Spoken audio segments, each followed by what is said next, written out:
सो hi guys, आज हम start करने वाले हैं बायोलॉजी यूनिट फर्स्ट का चैप्टर नंबर 2 बायोलॉजिकल क्लासिफिकेशन। इसमें हम पढ़ने वाले हैं कि ऑर्गेनिज्म को क्यों, कैसे और कितने किंगडम्स में हमने क्लासिफाई करा और हमारे पास फाइनल रिजल्ट्स 5 किंगडम क्लासिफिकेशन कैसे आया। 5 किंगडम्स हमारे पास कौन कौन से आते हैं? मोनेरा, प्रोटिस्टा, फंगाई, प्लांटे और एनिमिलिया। ये सब हमारा फाइनल रिजल्ट है। आज हम इन्हें ही पढ़ते हैं, लेकिन शुरुआत कहीं और से हुई थी। शुरुआत हमारे पास एक साइंटिस्ट से हुई थी जिनका नाम था एरिस्टोटल। एरिस्टोटल ने क्या करा था? एरिस्टोटल ने प्लांट्स को और एनिमल्स को क्लासिफाई करा था। उस जमाने में बहुत पहले प्लांट्स को कैसे क्लासिफाई करा था? प्लांट्स को उन्होंने क्लासिफाई करा था ट्रीज में, श्रब्स में और हर्ब्स में, according to their height he classified them. ठीक है, ट्रीज, श्रब्स और हर्ब्स में। ट्रीज यहाँ पे टॉलेस्ट होते हैं, श्रब्स उनसे शॉर्ट हो जाते हैं, फिर हर्ब्स हमारे पास ग्रास आ गई। ठीक है, उन्होंने एनिमल्स को भी क्लासिफाई करा। एनिमल्स को क्लासिफाई किसमें करा? एनिमल्स को उन्होंने क्लासिफाई करा एनाइमा में और इनेमा में। एनाइमा ग्रुप में हम उन्होंने रखे invertebrates with no red blood. Invertebrates यानी कि जिनके पास बैकबोन नहीं होती है, बैकबोन नहीं होती है और नो रेड ब्लड यानी कि उनके पास रेड ब्लड नहीं होता। ठीक है, और हमारे पास इनेमा में उन्होंने रखे वर्टिब्रेट्स यानी कि जिनके पास बैकबोन है और रेड ब्लड सेल्स भी हैं, यानी कि उनका ब्लड रेड है। ठीक है, उन्होंने ऐसे क्लासिफाई करा प्लांट्स और एनिमल्स को। लेकिन उस टाइम पे माइक्रो ऑर्गेनिज्म जैसे एल्गे हो गया, फंगाई हो गया, ये सब इंट्रोड्यूस नहीं किए गए थे। उसकी वजह से ये हमारे पास आज हम इन्हें नहीं पढ़ते। अब वो और डीपली क्लासिफाई कर दिया गया है। उसके बाद आ जाते हैं हमारे पास दूसरे साइंटिस्ट जिन्होंने एक दो किंगडम क्लासिफिकेशन दिया। सबसे पहले प्लांट्स और एनिमल्स का, ठीक है, जिनका नाम था लिनेनियस। लिनेनियस ने 1758 में क्लासिफाई करा kingdom Plantae and kingdom Animalia.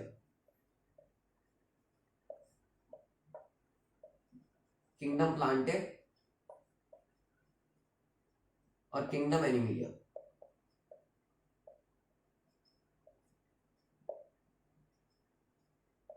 ठीक है, उन्होंने इन दोनों ग्रुप्स में सारे ऑर्गेनिज्म को जितने भी हैं क्लासिफाई कर दिया। ठीक है, अब यहाँ पे दिक्कत ये आई कि धीरे धीरे करके टेक्नोलॉजी बढ़ती गई, माइक्रोस्कोप्स आते गए, तो माइक्रो माइक्रो ऑर्गेनिज्म हमें इंट्रोड्यूस होते गए, दिखते गए, डिस्कवर होते गए। ठीक है, तो इसमें फिर डिसएडवांटेजेस दिखने लगे। इन दोनों क्लासिफिकेशन में डिसएडवांटेजेस लिखने पड़े, देखने को मिले हमें। ठीक है, तो सबसे पहला डिसएडवांटेज था हमारे पास कि यूकैरियोट्स और प्रोकैरियोट्स को इन्होंने एक ही ग्रुप में रख दिया था। ठीक है, तो सबसे पहला डिसएडवांटेज क्या था? Eukaryotes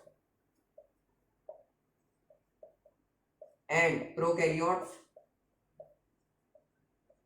are puted in same group. ठीक है,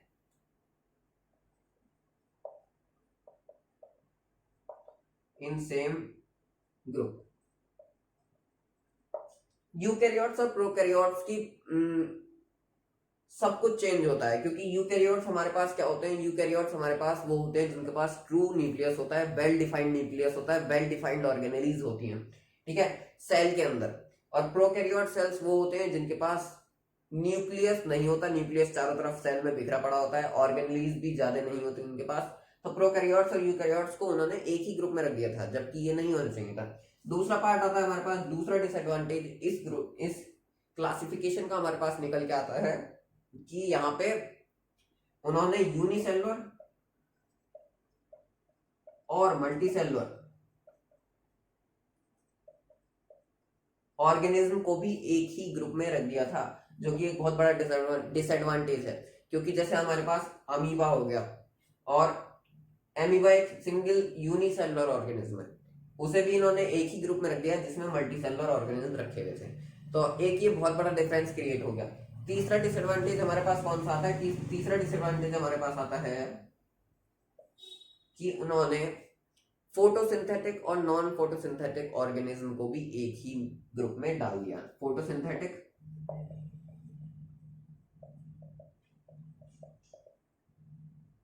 एंड नॉन फोटोसिंथेटिक।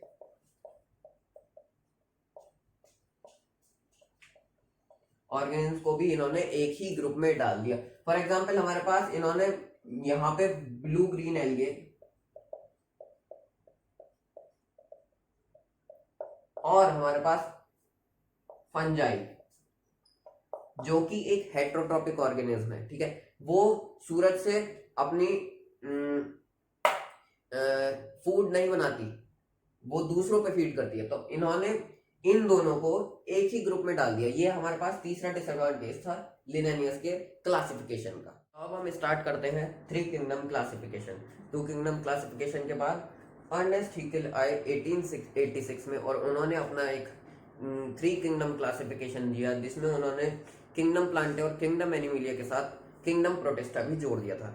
अब उन्होंने क्या करा, उन्होंने ये करा कि उन्होंने separated all the eukaryotes lacking tissue differentiation. इसका मतलब होता है हमारे पास कि उन्होंने सेपरेट कर दिए जितने भी यूकैरियोट्स थे जिनके पास ट्रू सेल न्यूक्लियस था और ट्रू ऑर्गेनेल्स थी, उन्हें सबको सेपरेट कर दिया, एक अलग ग्रुप में डाल दिया।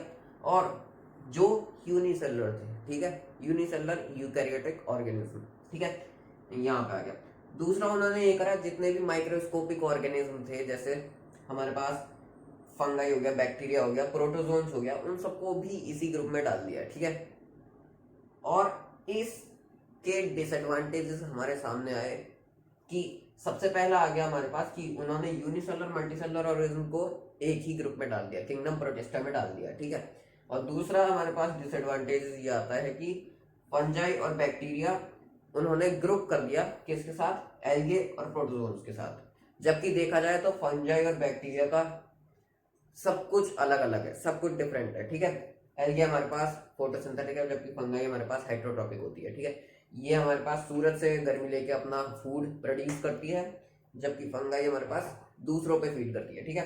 तो ये डिसएडवांटेजेस हमारे पास थ्री किंगडम क्लासिफिकेशन के सामने आए, जो कि अर्नेस्ट हैकेल ने 1886 में दिए। तो अब हम इसके बाद आ जाते हैं हमारे पास फाइव किंगडम क्लासिफिकेशन आ जाता है हमारे पास।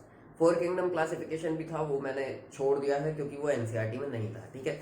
फाइव किंगडम क्लासिफिकेशन की बात करें तो हमारे पास फाइव किंगडम क्लासिफिकेशन किसने दिया था, एक टैक्सोनॉमिस्ट थे रॉबर्ट एच विटेकर, उन्होंने फाइव किंगडम क्लासिफिकेशन दिया था 1969 में।